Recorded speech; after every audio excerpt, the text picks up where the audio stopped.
Hello, I'm Sam Marchand, and this is Tori Wittenbrock with the Green Bay Press Times and Beyond the Box Score Press Times Media Production. We're here with Hayden Matuszewski of Bayport Soccer. And Hayden, thanks so much for joining us today. Thanks for having me. Yeah, absolutely. Let's just talk about the season that you guys have had and what you've really built at Bayport, being there, all 4 years. What is it like going from, a freshman year all the way up to being a senior and really building that program? I think freshman year we had a lot of seniors, so seeing that and then kind of carrying that through to this past year, we had a lot of seniors as well. So seeing how we can manage a team of having so many seniors as well as incorporating the underclassmen in to keep the legacy going and build that team up. What is it like when you're, as a freshman, you got the leadership from the seniors, Yep. and then you were a senior kind of giving that leadership back, Yep. you and guys like David Dougherty and things like that. What is that like, seeing that come full circle?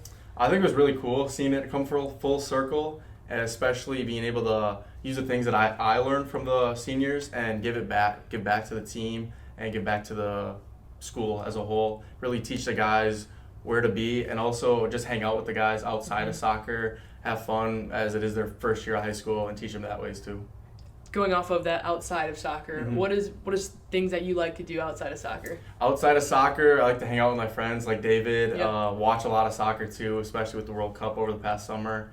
And then really I like to just do whatever. If my friends ask me to do something, I'm always down to do it. So. Speaking of World Cup, can you tell me, I'm interested to hear your perspective as a center back on all the VAR rules and the offsides calls and everything. It's definitely, watching pro soccer with the VAR, it's definitely a lot more nitpicky than playing around here with just a one sideline. And I think sometimes it gets a little too tight, but it's definitely something to adjust to playing at that level, I think. Because I will say, 10 years, you're a little younger than me. 10 years ago when I was growing up watching soccer, it was that was kind of part of the fun of it. It was getting away with as much as possible without the ref seeing it. And it's really hard to judge. You could speak to this too as a center back. It's really hard to judge in the moment when the ball's coming and there's a lot going on.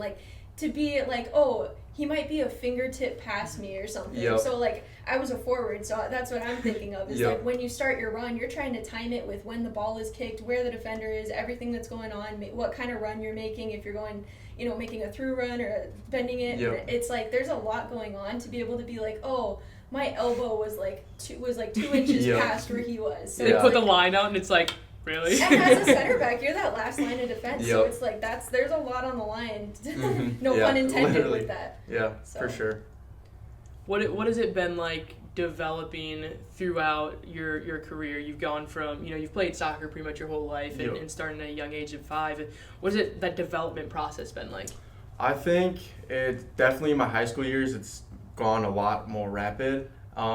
With COVID during my kind of middle school years, it kind of slowed down a little bit because we were away, we were doing stuff online, which was really weird. But then being back with the team and just training hard, especially in high school because you're there every single day of the week, 2 hours a day, I think that really helped me. And then playing over the summer too on teams that give you different experiences like Hispanic League and stuff like that really helped shape your game. What was your favorite league to play on during the summer? During the summer, this summer I played with the Glory, and past summer I played with the Glory, and I really liked it. Definitely just a lot faster and a higher level that really pushed me. Do you think that prepares you for going to Parkside? 100%, yeah. What's the biggest takeaway in terms of obviously the speed of the game, but what's your biggest takeaway preparing you to go to Parkside? I think just be confident in what you do, whether you see that pass, just be confident and hit it, and just don't second guess, don't hesitate, because then that's when they jump you and that's when they really get on you. Yeah, absolutely. What are some of the things that went into your decision to play for Parkside? Mainly the area. I really liked how it was close to Milwaukee and close to Chicago. So I think education-wise and after soccer, it really gives me a good spot to get an internship somewhere between a big city. And then mainly the soccer aspect, being a D2, play at a high level. What are you most looking forward to about being a college student athlete? Definitely just the team environment, being able to have that group of guys you can go with, and then really just continue to grow as an athlete, and then kind of balance that out with a higher level of school. All right. What's your plans after you graduate? What are your long-term vision? Right now, I really don't know. With high school, I was in DECA, Okay. so I really like the business aspect of that. So probably something in business. What's the DECA experience like? I was never a part of it, but I had a lot of friends that were. Yeah, I really liked it. It's a lot of fun. You know, going on the trips. We were in Atlanta this year for nationals, and a lot of it's, well, I wouldn't say a lot of it, but most of it's educational, and then a lot of it's just vacation, being with friends. What is your like passion in business? Where does that come out? I think definitely marketing, being able to create something and then draw people to that and really sell it to somebody. Mm-hmm. That's awesome. And I know that you mentioned that one of your favorite quotes or mantras to go by is about how it's important to be a student before an athlete. Can you talk a little bit about how you balance kind of that workload of prioritizing academics and athletics at the same time? I think in high school it's definitely a lot easier, but your freshman year definitely kind of wakes you up to it because you don't have as much time as you would think. Like in middle school, you're there right after school, and then I think it's really important to make time throughout the day when you have the opportunities, whether it's study hall or you get extra time in class, to really balance it out and get it done while you can.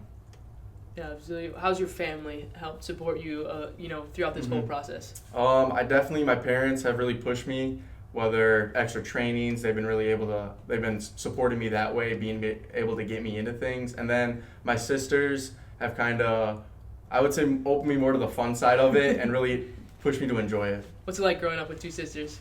Definitely an experience, especially being in the middle.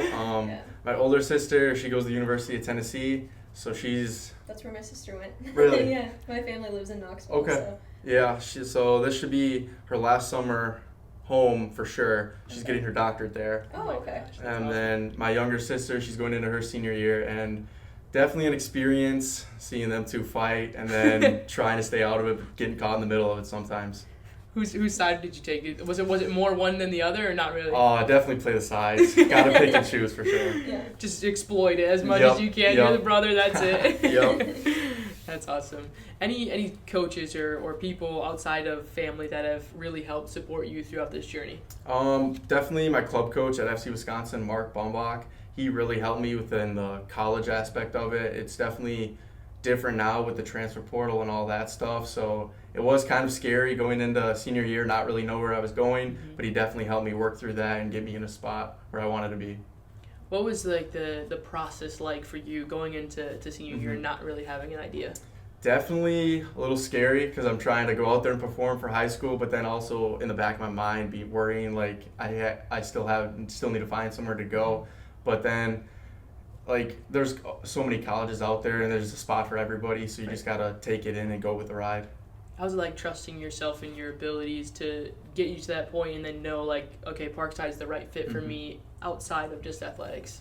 I think you definitely have to see what you want as a person, not listen to all the other outside things, because it's easy to see like D1 and all those super high levels and want to go there, but then it's also the school aspect too. You're not just going to be there playing soccer the whole time. You got to actually enjoy your time there, and that'll actually help out your soccer too. Can you talk a little bit about when you make that decision to go from the next level, from saying like my senior year of high school is it, I'm going to be done with my sport, to saying if I'm going to continue this, I need to step up my training, my nutrition, my mental game, all of that, and kind of what that's like to step into a whole different perspective with your sport? Yeah, I would say definitely you have to be sure this is what you want to do, because you have to be on it with whatever you want to do. And it's easy to really get focused on the soccer aspect of it, but you also have to take care of your body. You got to get your good sleep. You got to take care of your academics, because if those aren't right, then you can't play, and then you really can't do anything. Right. What is it like kind of getting outside of soccer and resetting yourself? Like, what do you do to reset and just kind of step away from soccer when you need it?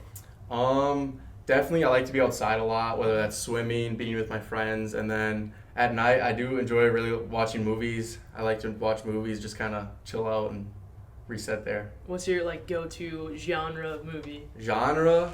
I definitely like mystery movies, for sure. Is there anyone in specific like that you've watched recently or anything like that? Knives Out. Those ones are really good. Okay. That's a good one. Yeah.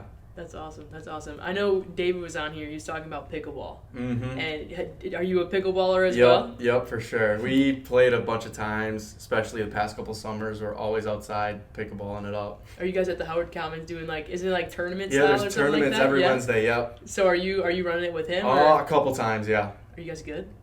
We're pretty decent.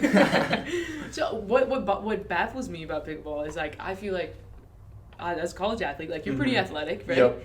And then you have these people who are on the verge of retirement just coming out there and whooping you. Yeah, there's nothing more humbling than that. I'm like, all right, I'm like 20 years old, you know? But it's so much fun. It's so much for fun. sure. There's like, you can't go wrong with going out there. It's definitely like, you get out there, you see all the old people out there, and then you get out there, play with them, and then they're just putting it everywhere you're not, and just like, wow. Yeah. Like, oh, these people really got it. They Yep. know ball a little bit. That's awesome. Anything else that you feel that has helped you in this journey to get to Parkside and beyond just who you are as a soccer athlete? Like I mentioned earlier, just my family supporting me throughout the entire journey, especially when it got hard, and then being able to put me in these opportunities and these spaces to be seen by the coaches. I think that really helped, having that support system behind me. What was the hardest moment of going through all this? I would definitely say senior year, towards the end of high school, because once that's done, you really aren't certain on where you're going to go, especially because I wasn't committed yet. Yeah. So I was really uneasy at that point, but I really just wanted to take it in for my last high school season. Did you know you wanted to go play college? It was just a matter of where? Yep. That's awesome. Yeah. That's awesome. Well, I appreciate it. We're excited to have you keep going on the journey at Parkside. Best of luck, and thanks for joining us today. Thank you. Thanks for having me. Absolutely. I'm Sam Marchand. This is Tori Wittenbrock, and this is another episode of Beyond the Box Score, a Press Times media production.